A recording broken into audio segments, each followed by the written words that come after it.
Oi pessoal, tudo bem? A nossa conversa hoje é sobre concordância do verbo ser. Quem é aluno meu sabe que eu sempre defendo que o aluno, de maneira geral, pratique a chamada concordância gramatical, que é a concordância que a gente faz entre o verbo e o sujeito, quer dizer, o verbo concorda com o seu sujeito. E isso funciona, gente, para os casos de concordância da língua portuguesa de maneira geral. O sujeito, quem me conhece também sabe que eu defendo essa ideia, é o elemento que determina a concordância do verbo, muito mais do que o elemento que pratica a ação verbal, certo? Então, se o sujeito é o elemento que determina a concordância do verbo, se você praticar a concordância entre o verbo e o seu sujeito, você vai estar acertando, certo? A concordância de maneira geral. Há algumas situações na língua portuguesa em que é possível, além de fazer essa concordância do verbo com o núcleo do seu sujeito, você pode fazer outras. Você pode fazer concordância atrativa em situações específicas, você pode fazer concordância ideológica ou silepse em outras situações específicas. Mas a concordância gramatical vale sempre. Ela funciona de maneira geral. Ela é o princípio básico da concordância na língua portuguesa. Aí, a pessoa que implica comigo diz assim, né? Olha só, Patrícia, mas com o verbo ser não é bem assim que a banda toca. Por que com o verbo ser não é bem assim que a banda toca?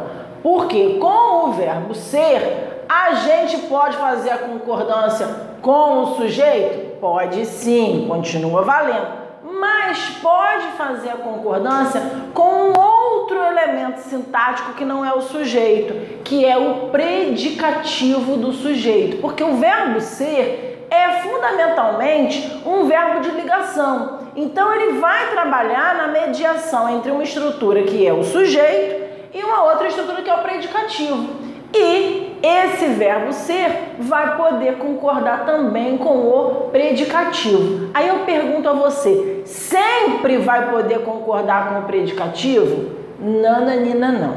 Vai poder concordar com o predicativo quando o verbo ser estiver fazendo a mediação entre um substantivo que eu vou chamar de sujeito, e o sujeito sempre tem que ser um substantivo, tá? Um pronome substantivo, um numeral substantivo, uma palavra de valor substantivo. E um substantivo 2, que vai ser o meu predicativo. Então, o que eu tô querendo dizer para você? Tô querendo dizer para você que se eu dissesse assim, né? Patrícia é legal. Nesse caso, a concordância tem que ser com o sujeito. Por quê? Porque esse tá ligando Patrícia, substantivo, bacana, com outro substantivo na casa do predicativo? Não, com um adjetivo na casa do predicativo. Então, esse paralelo do verbo poder concordar com o sujeito ou com o predicativo não vale nessa sentença, certo? Agora, se eu digo, por exemplo, né, o rio é felicidades, eu posso concordar. O rio são felicidades? Posso concordar. Por quê? Porque rio é um substantivo e felicidades, que está ocupando a casa do predicativo, é outro substantivo, certo? Então, quando essa equivalência, essa possibilidade de concordância do verbo ser, tanto com o sujeito quanto com o predicativo, vai acontecer? Quando essas duas casas estiverem sendo ocupadas por elementos substantivos, que eu chamei aqui de S1 e S2, quer dizer, o substantivo 1, que vai estar ocupando essa casa do sujeito, e o substantivo 2, que vai estar ocupando essa casa do predicativo. E eles serão mediados pelo nosso amigo verbo de ligação ser aqui, tudo bem? Bom, de maneira geral, se eu tenho substantivo 1 e substantivo 2 com o verbo ser no meio, eu posso concordar indistintamente com qualquer um dos dois. Mas devo observar algumas preferências. Por exemplo, se o meu substantivo 1 for os pronomes interrogativos, que ou quem, como, que são essas coisas?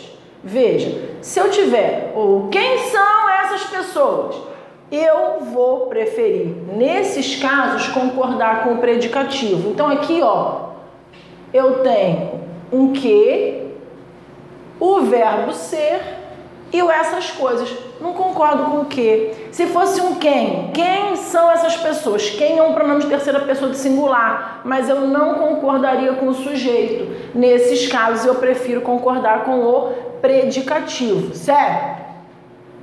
Aqui, se eu tiver, desculpa, eu pulei para o item 3. Aqui no item 2, se eu tiver no sujeito palavras como resto, maioria, restante, palavras que dão essa noção de uma coletividade, de um quantum coletivo, certo? Eu também vou concordar com o predicativo.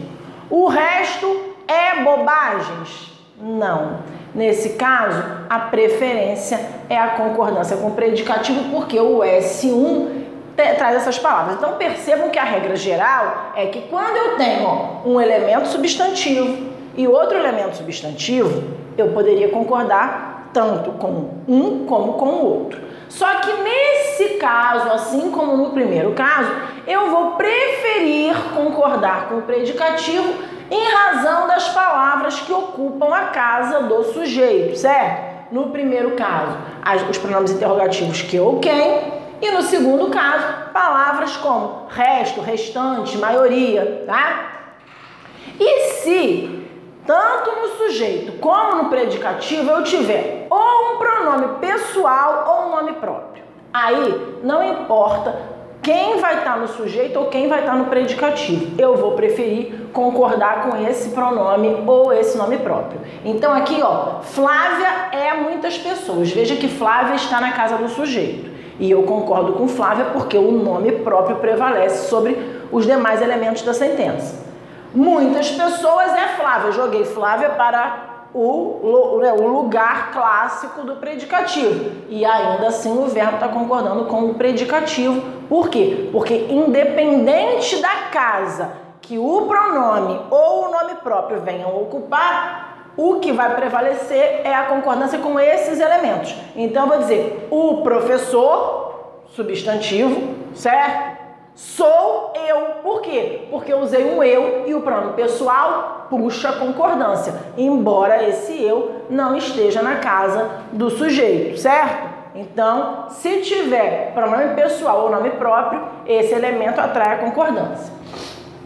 Bom, essa aqui é uma regrinha que repete a regra geral, né? Se na casa do sujeito, que é o S1, eu tiver pronomes como isso, aquilo, tudo, a regra geral é válida nesses casos. Quer dizer, eu posso concordar tanto com um como com o outro. Então, eu posso dizer tudo era dificuldades ou tudo eram dificuldades. No primeiro caso, concordando com S1 sujeito. No segundo caso, no plural, concordando com S2, que é o meu predicativo. Por que eu estou chamando tudo de substantivo 1? Porque ele é um pronome, eu sei que é um pronome, mas é um pronome substantivo. Por isso, há essa equivalência entre sujeito e predicativo, e é justamente essa equivalência que permite a concordância tanto com um elemento como com o outro, tá? É importante lembrar que quando a gente tem com o verbo ser sujeitos constituídos por expressões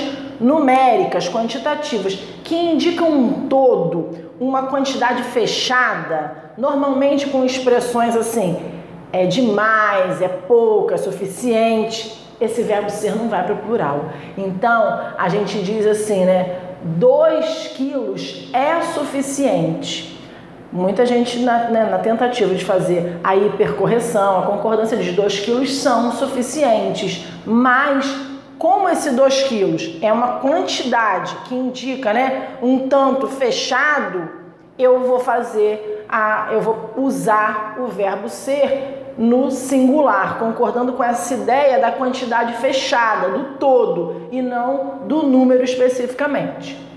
Agora que a gente passeou aqui pela lógica da concordância com o verbo ser, você lá no nosso site www.linguaminha.com.br vai encontrar tudo isso explicadinho em texto para sua consulta. Então todos os exemplos, está tudo lá. Agora a gente vai aqui tentar identificar em qual dessas alternativas aqui eu plantei um errinho no uso do verbo ser. Vamos ver?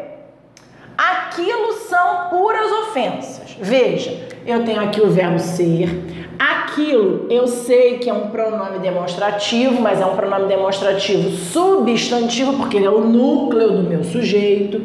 Então eu vou chamar aquilo de S1.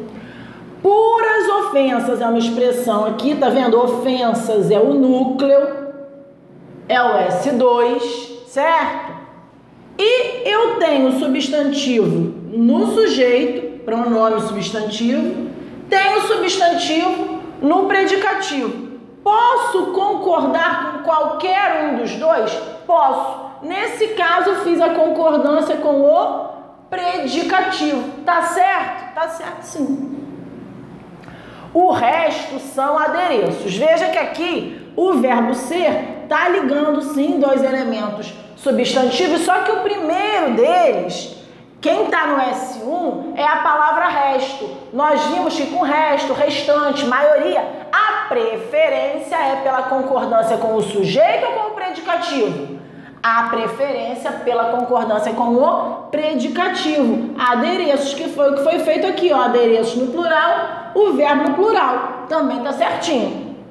A vida é amores. Veja, verbo ser,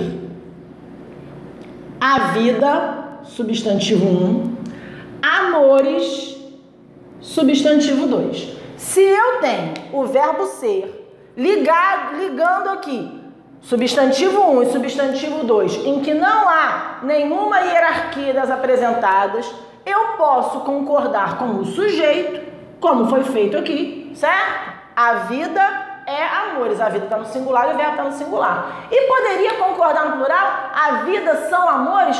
Poderia também, porque nesse caso eu tenho a equivalência entre os dois substantivos e poderia praticar a concordância tanto com o sujeito como com o predicativo. Então também está legal. Tudo é dores. Tudo é dores. A gente tem essa regrinha aqui, número 4, que na verdade é uma repetição da regra geral. Por quê? Pronome substantivo aqui na casa do sujeito, substantivo na casa do predicativo, o verbo ser está aqui no meio. O que eu posso fazer nesses casos? Concordar com um ou com o outro. Preferir concordar com quem? Com o sujeito. Poderia concordar com o predicativo? Tudo são dores? Poderia também. Então, também tá certo. E R$10 serão demais? Veja, a gente tem aqui a nossa observação. A gente tem aqui, ó, R$10 constituindo uma expressão numérica que indica um quantum fechado, certo? E aí, eu sei que o falante tende a querer fazer essa concordância e acho até que ela é muito lógica, mas a norma gramatical ainda recomenda que a gente mantenha esse verbo no singular, não concordando com um número, porque não é um número que vale aí, e sim esse total, esse todo expresso por R$10, certo? Uma espécie de fechamento ideológico, o verbo ser garante aí a esse R$10 como uma unidade. Então, aqui o verbo fica no singular, porque com o sujeito constituído por expressão numérica considerada em sua totalidade, o verbo ser fica no singular. O certo aqui seria, ó, será demais e não serão demais. Alternativa em que houve erro, letra E. Tudo bem, gente? Ó, não é difícil, né? Tem que prestar um pouquinho de atenção e, lógico que isso não invalida a regra geral da concordância gramatical. Isso é só um detalhe que o verbo ser traz pra gente, tá bom? Ó, um beijo grande, tchau!